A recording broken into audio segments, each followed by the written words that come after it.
Y a-t-il des questions diverses? Monsieur Laznec. Oui, monsieur le maire, merci. Autant pour l'hôpital Saint-Charles, j'étais très en colère contre vous d'avoir fait la sourde oreille à nos suppliques et mises en garde. Autant cette fois-ci pour le château d'eau, c'est la condamnation qui prédomine. Consternation. Vous l'aurez compris, je lis un texte car les entrelacs des intervenants dans ce dossier confinent à la complexité de la chasse au trésor de la Chouette d'Or.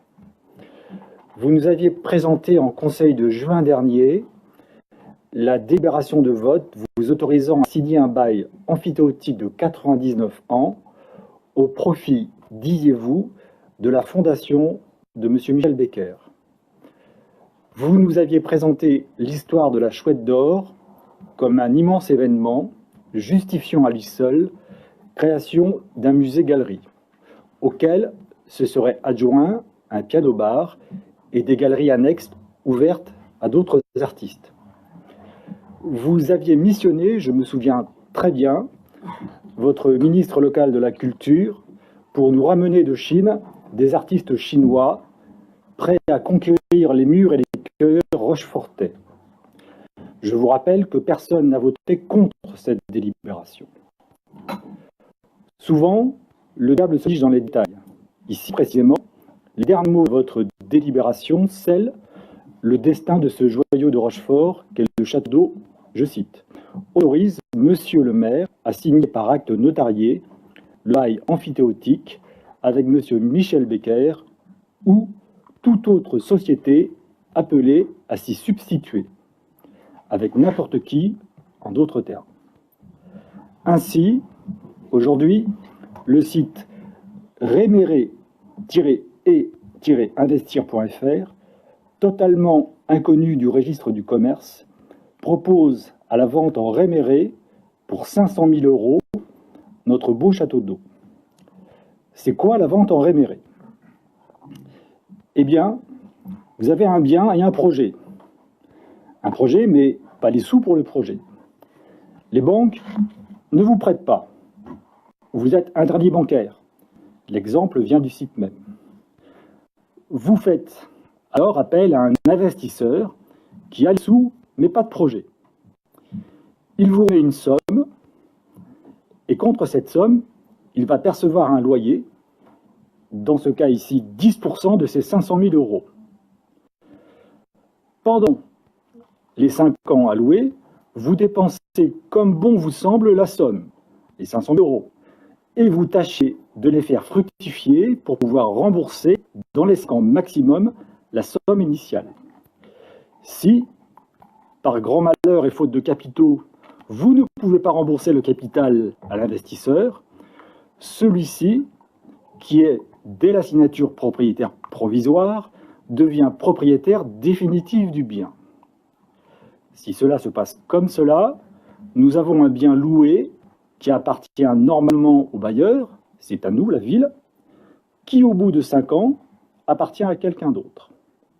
Monsieur le maire, vous me corrigerez si nécessaire, mais la loi me semble interdire précisément ce mécanisme, à moins qu'il y ait une distinction publique-privée. Je cite, « Il cède et sous-loue librement le fonds, article L451-1C rural, cassation civile, 3e 7 avril 2004, révision de loyer, mais ne peut pas conclure une convention ayant pour objet ou pour effet de transférer le droit réel immobilier qu'il tient lui-même du bail emphytéotique, sous emphytéose ou bail à construction par exemple. » Il y a donc un sacré problème. Si Amigo Fortuné s'éprend de ce projet et donne les 500 000 € devant notaire, que se passe-t-il 5 ans plus tard? Notre maire a-t-il pris toutes les assurances quant à la solvabilité de ces personnes? A-t-il creusé assez profond? M. Becker est connu comme artiste, mais assez étrangement, il est et a été à la tête de beaucoup de sociétés diverses et variées, allant du commerce de détail à la vente auxiliaire de produits financiers, de la vente immobilière à la culture et production animale, chasse, services annexes. Quant à sa probité, je vous laisse juge. En 2014, il a tenté, après avoir unilatéralement déclaré le jeu de la chasse à la chouette terminé, flouant ainsi dizaines de milliers de chouetteurs toujours cherchants, tentait donc, sans succès, de vendre aux enchères à son profit la fameuse chouette d'or sur un coup de tête, dira-t-il pour sa défense. Dans le face de ce Janus improbable, Mme Claudina Rode s'arroge, tout en étant en haut de l'organigramme de l'association Chouette d'Or Rochefort, s'arroge donc le droit de mettre en vente un bien communal sur une branche d'une de ces sociétés. Qui est-elle? Comme M. Becker, elle collectionne les sociétés, avec moins de succès, car la quasi-totalité de celles-ci sont passées à la trappe de la liquidation. Citons la SCI Rod & You, du Breuil-Manier, radié. Isadina, soins de beauté à Rochefort, liquidation. Capilouc, à Rochefort, radié aussi. Rory Immobilier, de même. Bougainville-Fleur, Idou.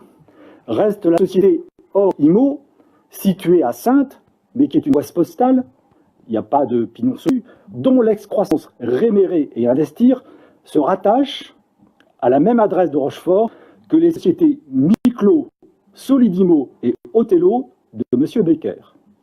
Ces deux personnes, sans doute fort honorables, sont-elles solvables et sont-elles capables de mener à bien leur projet? Elles en sont réduites à tenter de se financer par le Réméré. Voilà la clientèle elle-même définie par son site. Quelles personnes sont concernées par la vente à Réméré? Il peut arriver dans la vie que vous rencontriez des difficultés financières de diverses causes, contentieux, contrôle fiscal, trésorerie de société. Dans ce cas, la vente à Réméré est une bonne solution de dernier recours, à condition que vous soyez propriétaire. Elle permet de résoudre plusieurs types de situations difficiles comme une saisie immobilière, un surendettement, une mise en demeure, vente forcée, hypothèque, propriétaire surendetté, redressement judiciaire, interdit bancaire, situation de FCP, non-remboursement. Voilà. Un retour sur investissement aussi rapide sur le créneau de la culture du montant de la somme initiale, plus les intérêts, soit 550 000 euros, bloqués sans doute en plus plusieurs mois ou années pour l'aménagement de départ du site, non, je n'y crois pas un seul instant.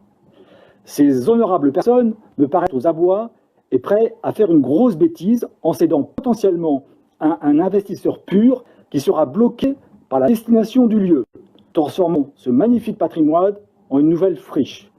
Monsieur le maire, que comptez-vous faire s'il y a encore quelque chose à faire? Merci, je vais être plus rapide que vous. Relisez bien l'annonce, qui est peut-être effectivement maladroite, puisque sur un site de vente à Réméré, l'annonce de M. Becker sur ce site avait pour objet d'attirer de potentiels investisseurs et demande un partenariat, un sponsoring. Il n'a jamais été question de vendre le château d'eau.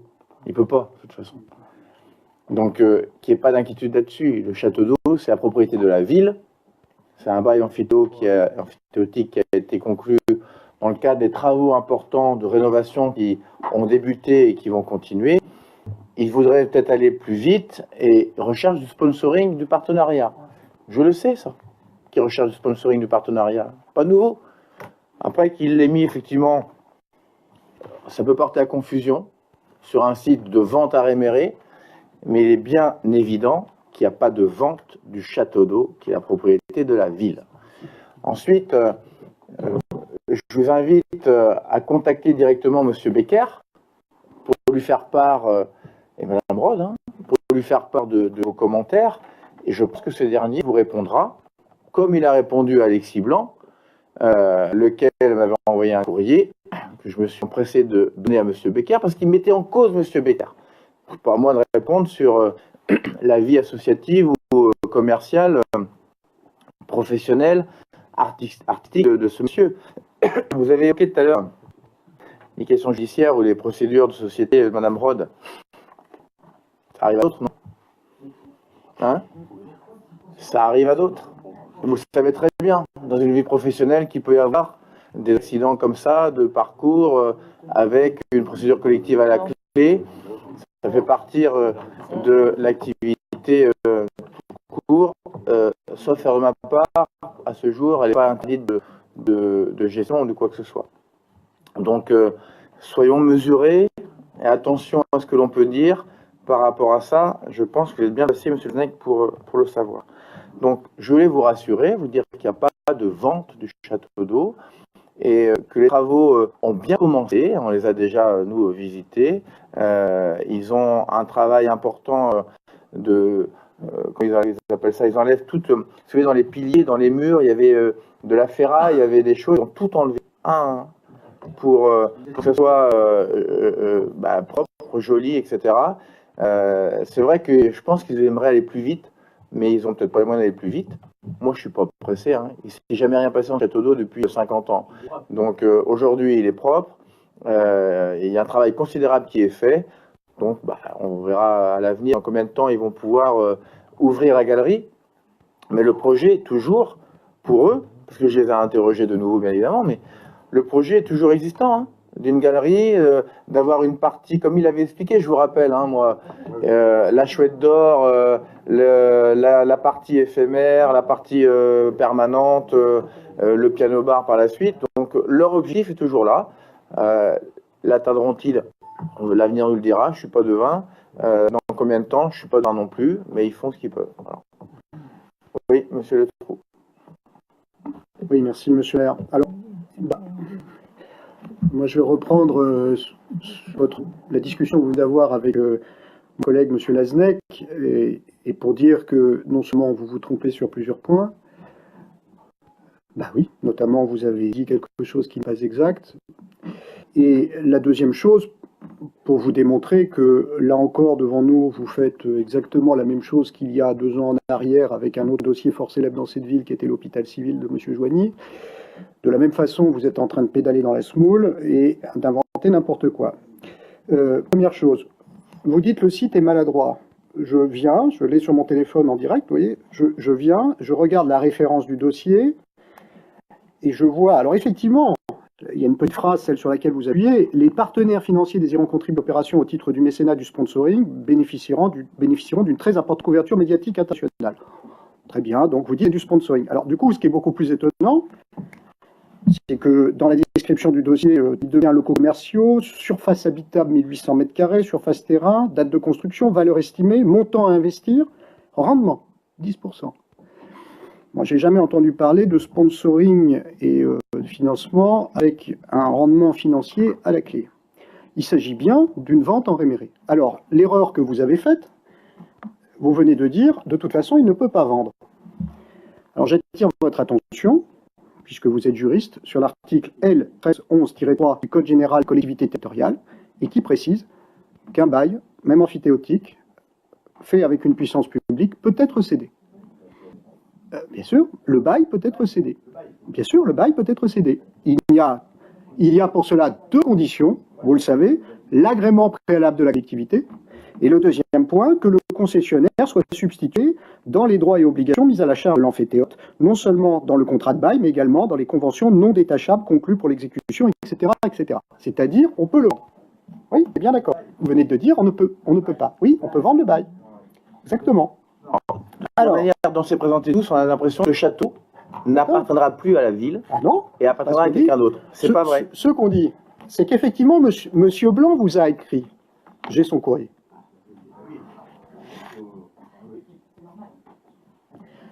Il vous a écrit, et je trouve d'ailleurs assez surprenant quand il écrit au maire, pour vous poser un certain nombre de questions sur la destination d'un bien public, que, comme vous l'avez dit vous-même d'ailleurs, vous vous désistiez en direction de M. Becker. Bon. Ce qui est plus étonnant, c'est la réponse de M. Becker, que j'ai également. Et réponse point 2 de M. Becker, il me serait parfaitement loisible de céder mon bail, bien sûr, y compris en assortissant cette cession d'une clause de réméré dans la mesure, etc. Il serait ainsi possible à la ville de Rochefort de préempter cette vente et de la financer. Oui. Le bail étant assorti d'une clause de substitution m'autorisant à le céder à une personne morale. Donc, notre monsieur Becker, qui est normalement le destinataire du bail emphytéotique, dit qu'effectivement, il y pense. Et alors, plus loin, il dit des choses encore plus étonnantes. Le point numéro 13 de sa réponse, il dit « Le loyer annuel de 7 200 € est le montant maximum que j'étais disposé d'accepter. Je compte le renégocier à la baisse lors de la réalisation des dernières tranches de travaux, etc. etc. » Bon. Bon. Alors, oui, pourquoi pas, oui, bien sûr, pourquoi pas. Alors, qu'est-ce qu'on peut tirer de tout ça? Eh bien, comme sur un autre dossier, c'est très clair, ils n'ont plus d'argent, ils n'en ont même jamais eu, probablement. Et donc, un an, effectivement, après le démarrage, ils sont déjà, effectivement, partis à la recherche de quelques crédits pour continuer. Bon. Ma question est très simple. Il y a un an de cela, dans la délibération qui portait sur ce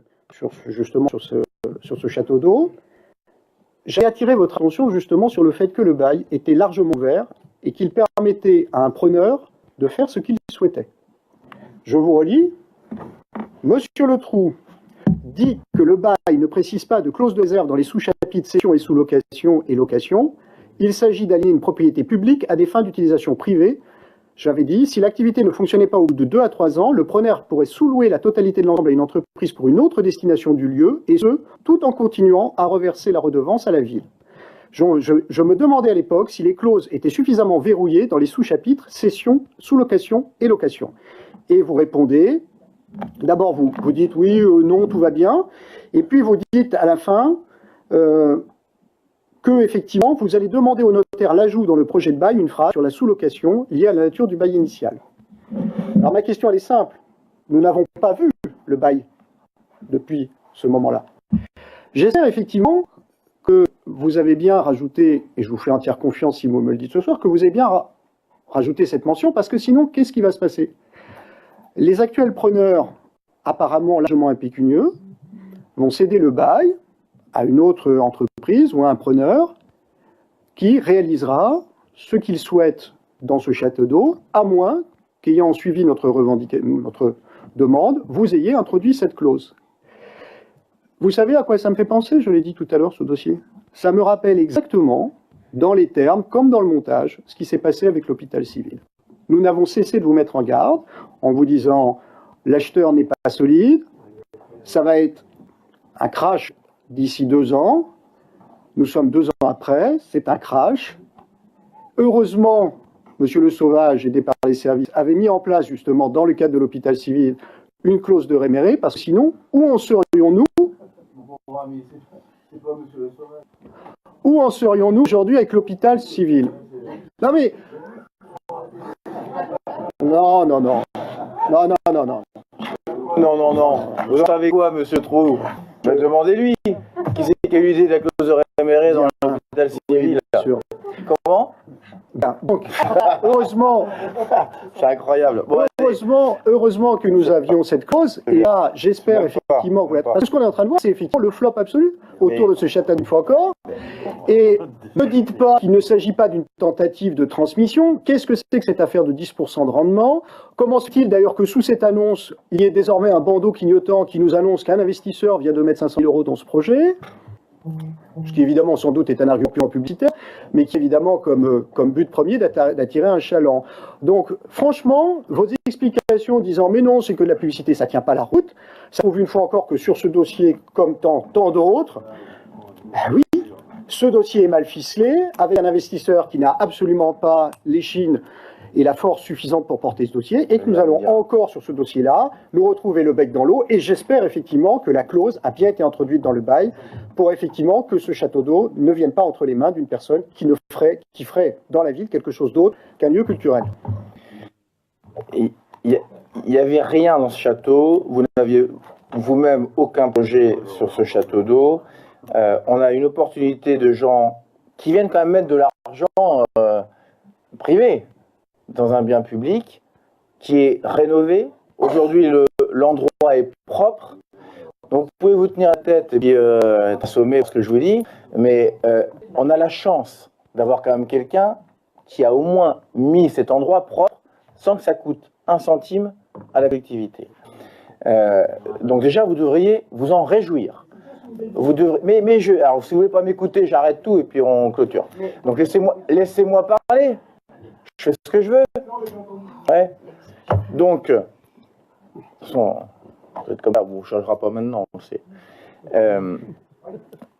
Comme vous, sur les dossiers, on vous changera Parfaitement, plus. c'est ça. Tout est nul, on ne sait rien faire, il ne s'est rien passé à Rochefort, on le sait.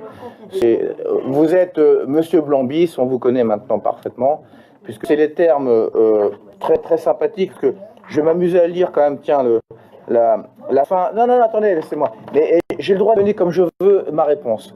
Donc, j'ai envie de vous lire quand même, mais peut-être que la presse était destinataire du courrier de Monsieur Blanc, parce qu'en général, tout le monde est destinataire de ce courrier. C'est les éléments habituellement sympathiques, et vous prenez le même chemin, Monsieur Le Trou, ça vous déshonore, mais c'est pas grave, continuez ainsi. Et il dit à cet égard, et afin d'éviter un nouveau fiasco qui ternirait encore davantage l'image de la ville que vous avez déjà profondément abîmée au cours de votre mandat. C'est sympathique comme phrase quand même, on a envie de répondre positivement à un courrier pareil. Donc pour répondre à ce que vous interpellez, Monsieur Le Trou, je confirme qu'on a la chance d'avoir un privé qui vient effectivement avec une ambition culturelle, artistique, avec le musée qu'on a indiqué ou la galerie et puis la Chouette d'Or. Ils ont déjà commencé les travaux, ça se voit, le bâtiment a été nettoyé. Donc déjà c'est positif, bon, il n'y a rien perdu. Je confirme que le château d'eau restera la propriété de la ville et ne sera jamais cédé. La cession du bail, jamais contesté que le bail peut être cédé. On a modifié, je n'ai pas en tête l'intégralité du bail, on a modifié suite à la délibération, comme on avait dit, pour cadrer un peu plus, mais comme je le disais déjà à l'époque, la cession, elle ne pourrait porter que sur le bail et l'objet du bail. Et on n'a pas mis un bail avec un objet général ou tout commerce, comme un bail commercial pourrait exister. Donc, non. Donc, la cession se fera avec, normalement, l'objet du bail et pas autre chose. On ne pourra pas y faire, je ne sais pas moi, une activité illégale, contraire aux bonnes mœurs ou autre. Donc, et je rappelle, vous l'avez, je crois, évoqué tout à l'heure, qu'il y a un agrément quand même. Il y a l'accord de la commune. Donc, je ne vois pas les problèmes. Donc, si on présente effectivement une cession avec un agrément qui ne s'y est pas, eh bien, on dira niet, non, et puis voilà. Donc, aujourd'hui, qu'ils recherchent du sponsoring, du partenariat pour aller plus vite, très bien. Vous dites que c'est un flop, c'est rien. C'est trop tôt pour dire que c'est un flop. Mais maintenant, je ne sais pas, le 10%, là, franchement, effectivement. Donc, là, je suis d'accord, 10%, je ne vois pas que ça peut correspondre. Mais par contre, quand vous dites que c'est un flop, bah, attendez avant de dire que c'est un flop. Mais au moins, le bâtiment, il est restauré, il est propre. C'est déjà au moins ça de gagner, sans que ça coûte un centime à la collectivité. Après, l'estimation des domaines, 7 200 € de loyer, il a toujours dit, M. Becker, qu'il renégocierait pour que ça coûte le moins possible, qu'ils n'ont pas l'entrée d'argent pour l'instant. On verra en temps utile si on accepte une renégociation du loyer. Pour l'instant, c'est 7 200 € qui a été acté, et rien d'autre. Voilà. Donc, l'avenir nous dira s'ils vont au bout du projet ou pas. Aujourd'hui, c'est prématuré pour le dire.